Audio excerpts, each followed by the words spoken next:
नमस्कार, मनी गुरु की इस खास पेशकश में आप सभी का स्वागत है। मैं हूं स्वाति रायना। ये शो खास तौर पर उन लोगों के लिए है जिन्होंने अब तक टैक्स बचाने के लिए निवेश नहीं किया है, उन लोगों के लिए है जिन्होंने अब तक अपना बिलेटेड रिटर्न फाइल नहीं किया है। अभी भी कुछ समय बाकी है, इसलिए हम आपकी तैयारी कराने वाले हैं last minute tax planning tips देकर। हमारे साथ दो खास मेहमान हैं। सबसे पहले उनका परिचय करा दे। टैक्स एक्सपर्ट रुचिका भगत और टैक्स एक्सपर्ट गौरी चड्ढा से हम जानेंगे टैक्स बचाने के उपाय, वो भी लास्ट मिनट पर। रुचिका और गौरी, आप दोनों का स्वागत करते हैं मनी गुरु में। क्या खास आज हम शो में चर्चा करने वाले हैं, जरा सबसे पहले उस पर एक नजर डाल देते हैं। आज शो में खास नजर होगी इस पर कि 31 मार्च से पहले आप कैसे बचा सकते हैं टैक्स। क्या है आय से 2 लाख रुपए टैक्स छूट का फॉर्मूला? रिटर्न नहीं भरने पर ज्यादा टीडीएस कटेगा कब से? और नया या पुराना टैक्स सिस्टम क्या है आपके लिए सही? रुचिका, हर साल लगभग इसी समय पर हम ऐसा ही शो करते हैं और आपसे भी कई जो आपके क्लाइंट्स होंगे, काफी लोग आपसे सजेशन लेते होंगे कि बस कुछ समय बाकी, आप बताइए लास्ट मिनट टैक्स प्लानिंग कैसे करें और कहां करें। तो आपसे मैं जानना चाहती हूँ, टैक्स बचत निवेश का ये जो लास्ट मिनट का जो प्रिपरेशन है, बिल्कुल जैसे वो एग्जाम की लास्ट मिनट की पढ़ाई होती है, कहां पर निवेश करने से टैक्स बचेगा? बिल्कुल स्वाति, मैं इस बात से एग्री करती हूँ। ये तो बिल्कुल लास्ट आवर है, जैसे फाइनल एग्जाम्स से पहले की जो तैयारी होती है, बिल्कुल ये वही वाली तैयारी है। इनफैक्ट अभी आपके फाइनल एग्जाम्स में 2 दिन बचे हुए हैं, तो हम इसको इस तरह से कह सकते हैं। Still you have time to invest. अगर आपने इन्वेस्ट नहीं किया है, कोई इशू नहीं है, अभी भी आप इन्वेस्ट कर सकते हैं। आप जैसे सबको पता है कि एटीसी इस समय जो है मेजर जो हमारा इन्वेस्टमेंट जहाँ पे जाता है, दैट इज इन एटीसी। तो आप एटीसी की जो इन्वेस्टमेंट्स हैं उसके अंदर इन्वेस्ट कर सकते हैं। आप एफडी बना सकते हैं टैक्स सेविंग के लिए, एलआईसी के लिए कर सकते हैं। देखिए, जैसे एलआईसी की इतनी फॉर्मेलिटीज है, अगर आपको लगता है 2 दिन में नहीं पूरी हो सकती, तो आप बैंक में जाके सिंपली जाके 1-1.5 लाख की एफडी करा सकते हैं उस टैक्स प्लानिंग के लिए। वो 5 ईयर्स की हो जाती है, ब्लॉक हो जाता है। आप वो कर सकते हैं इस समय, जो सबसे आसान तरीका है। आप म्यूचुअल फंड खरीद लीजिए, आप एमपीएस खरीद लीजिए, 2 लाख रुपए की डिडक्शन ले लीजिए।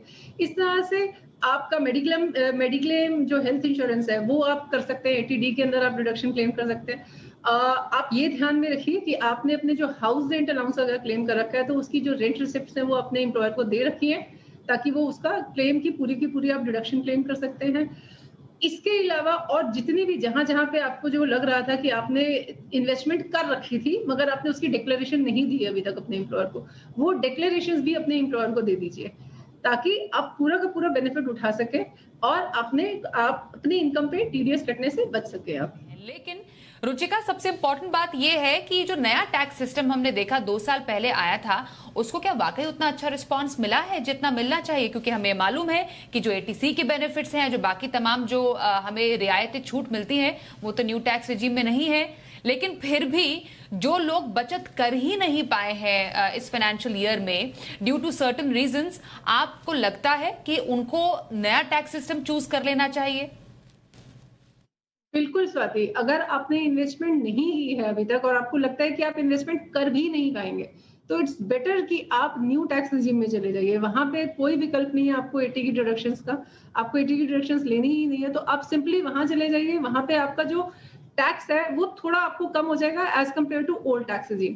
तो आपने इन्वेस्टमेंट नहीं की, कोई दिक्कत नहीं है, आप वहां पे नए टैक्स रिजीम के अंदर चले जाइए। उसके अंदर वो आप कर सकते हैं। हालांकि अगर आप देखेंगे तो प्रैक्टिकली बहुत कम लोग इसको ऑप्ट करते हैं, बट क्योंकि अब ये लास्ट आवर है, अब हमारे पास ऑप्शन ही नहीं बची है, तो हम ये कर सकते हैं, एक ऑप्शन को ले सकते हैं कि अगर आपने इन्वेस्टमेंट नहीं की है, आप कर भी नहीं पाएंगे किसी वजह से भी व्हाटसोएवर, तो आप न्यू टैक्स रिजीम ऑप्ट कीजिए और बिना किसी डिडक्शन के आप उसके अंदर भी टैक्स बेनिफिट क्लेम कर सकते हैं। आप अल्टीमेटली आपका टैक्स कम हो जाएगा न्यू टैक्स रिजीम में। कर सकते हैं। लेकिन अलाउंसेज और जो क्लेम है रुचिका, वो भी जो बेसिकली एम्प्लॉयर आपका होता है, वो आपसे प्रूफ मांगता है कि आप रेंट रिसीट दीजिए, या फिर अगर आपने एलटीए क्लेम करना है तो आप एलटीए क्लेम कीजिए। काफी सारे जो अभी कंपनीज है शायद इस प्रोसेस में लगी रहे होंगे, तो कौन कौन से अभी रिसीट्स दे सकते हैं जिससे कि आय पर टैक्स बचत आप कर सकते हैं अपनी अभी? देखिए, सबसे पहले तो हाउस रेंट अलाउंस का है। अगर आपने रेंट रिसिप्ट्स नहीं दिए अपने एम्प्लॉयर को, तो आप अभी दे सकते हैं 2 दिन के अंदर। आपको अगर आपको लगता है कि आपके एम्प्लॉयर ने पे स्लिप जो है वो प्रोसेस कर दिया है, और आपका टीडीएस कट चुका है तो भी कोई इशू नहीं है।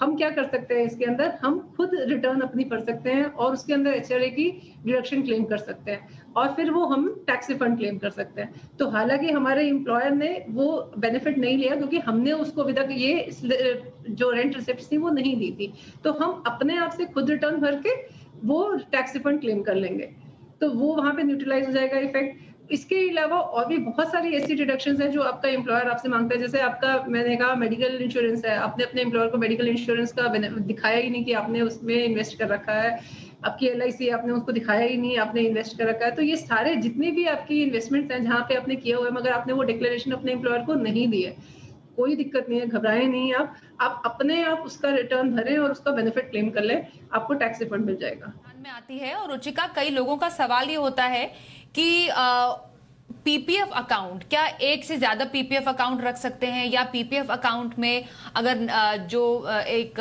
नाबालिग बच्चे को भी पीपीएफ अकाउंट में जोड़ा गया है, उसका भी पीपीएफ अकाउंट है, तो क्या जो बेनिफिट है टैक्स का वो डबल हो जाएगा एटीसी का? इस पर जरा थोड़ा लोगों को क्लैरिफिकेशन दीजिए। देखिए, पीपीएफ अकाउंट एक इंसान का एक ही रहता है, एक चीज। दूसरी चीज ये है कि अगर आपकी माइनर की भी इनकम है तो वो माइनर की इनकम उसके पेरेंट्स में क्लब होती है और जब हम उसके पीपीएफ में डालते हैं तो उसका बेनिफिट हम क्लेम कर सकते हैं। तो जो भी हमने उसका पीपीएफ में अपने पीपीएफ में इन्वेस्ट किया, जो हमने उसके पीपीएफ में इन्वेस्ट किया, वो दोनों बेनिफिट हम उठा सकते हैं एटीसी के अंदर।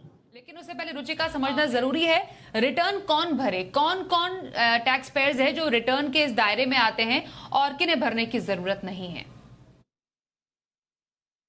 देखिए, अगर आपकी इनकम जो है वो थ्रेशहोल्ड लिमिट से ऊपर है, दैट इज जैसे अगर नॉर्मल एक एसएससी है तो उसकी 2.5 लाख रुपए से इनकम अगर ऊपर है तो उसको रिटर्न फाइल करने की जरूरत है। इसी तरह से अगर आप 60 to 80 ईयर्स के बीच में आते हैं और अगर आपकी इनकम जो है वो 3 लाख से ऊपर है तो आपको रिटर्न फाइल करने की जरूरत है।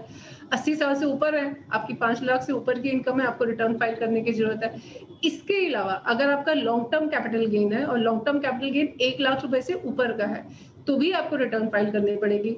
अगर आपने during the financial year bank में 1 करोड़ से ऊपर का पैसा जमा कराया है तो भी आपको रिटर्न फाइल करने की जरूरत है। सिमिलरली अगर आपने कोई फॉरेन ट्रेवल किया है और आपका जो एक्सपेंस है वो 2 लाख से ऊपर का है, अगेन आपको रिटर्न फाइल करना जरूरी है। And last but not the least कि अगर आपका इलेक्ट्रिसिटी बिल पूरे साल का 1 लाख से ऊपर का आता है तो भी आपको रिटर्न फाइल करने की जरूरत है। तो ये सारे पॉइंट्स में अगर आप कहीं भी कवर होते हैं तो आपको रिटर्न फाइल करने की जरूरत पड़ेगी। गौरी ने दी। अब एडवांस टैक्स 4 किस्तें निकल चुकी है, लेकिन फिर भी 31 मार्च का दिन एडवांस टैक्स के लिए इतना जरूरी क्यों, रुचिका? देखिए, ऐसा है, हमारा जो एडवांस टैक्स की जो ड्यू डेट्स होती है बेसिकली वो 15 जून है, फिर 15 सितंबर है, 15 दिसंबर है और 15 मार्च है। अगर आप 31 दिसंबर तक एडवांस टैक्स पे कर देते हैं तो ठीक है, अगर आप नहीं करते हैं तो आपको इंटरेस्ट पेनल्टी पड़ती है 1% की पर मंथ के हिसाब से। तो आप जितना डिले करते जाएंगे एडवांस टैक्स पे करने में उतना आपको 1% पर मंथ के हिसाब से इंटरेस्ट ड्यू के ऊपर टैक्स ड्यू के ऊपर इंटरेस्ट पेनल्टी पड़ेगी। इसीलिए एडवांस टैक्स बहुत जरूरी है आपको पे करना। इसके अलावा अगर आप एडवांस टैक्स पे नहीं करते हैं तो आपकी 234B और 234C के अंदर भी आपको 1% लगता है इंटरेस्ट पेनल्टी। पाएंगे रुचिका, ये भी एक नया जो डर है वो निवेशकों और ट्रेडर्स के मन में भी आ गया। बिल्कुल, अगर आप देखेंगे तो इस बार सरकार ने बहुत एक्टिवली जो है वो प्रमोट किया है। अगर आप देखें हर दूसरे दिन आपके पास एक मेल आ जाती है या आपके पास एक व्हाट्सएप आ जाता है कि आपकी एडवांस टैक्स की लास्ट डेट है, आपके रिटर्न फाइल करने की लास्ट डेट है, आप अपना आधार पैन कार्ड से लिंक कीजिए, नहीं करेंगे तो आपका पैन कार्ड डीएक्टिवेट हो जाएगा, आपको ये पेनल्टी लगेगी। तो इस बार सरकार ने मुझे लगता है बहुत ही एक्टिवली इसको प्रमोट किया है। दिस इज समथिंग गुड, ताकि लोगों के अंदर भी एक डर तो नहीं मैं कहूंगी बट एक जागरूकता पैदा होगी कि उनको ये काम करना है। This is must. जो एक इंपॉर्टेंट टू डू की लिस्ट होती है ना, उसके अंदर एक रिटर्न फाइल करना टू डू इंपॉर्टेंट लिस्ट काम है आपका, तो ये आपको करना ही करना है और सरकार बहुत एक्टिवली इसको प्रमोट कर रही है। This is something very good जी। तो ये कुछ last minute tax planning, tax saving tips हैं जिस पर हमने बात की। रुचिका और गौरी से बहुत धन्यवाद करेंगे दोनों ही खास मेहमानों का हमारे साथ आज के इस खास शो में शामिल होने के लिए। तो मनी गुरु में आज के लिए बस इतना ही।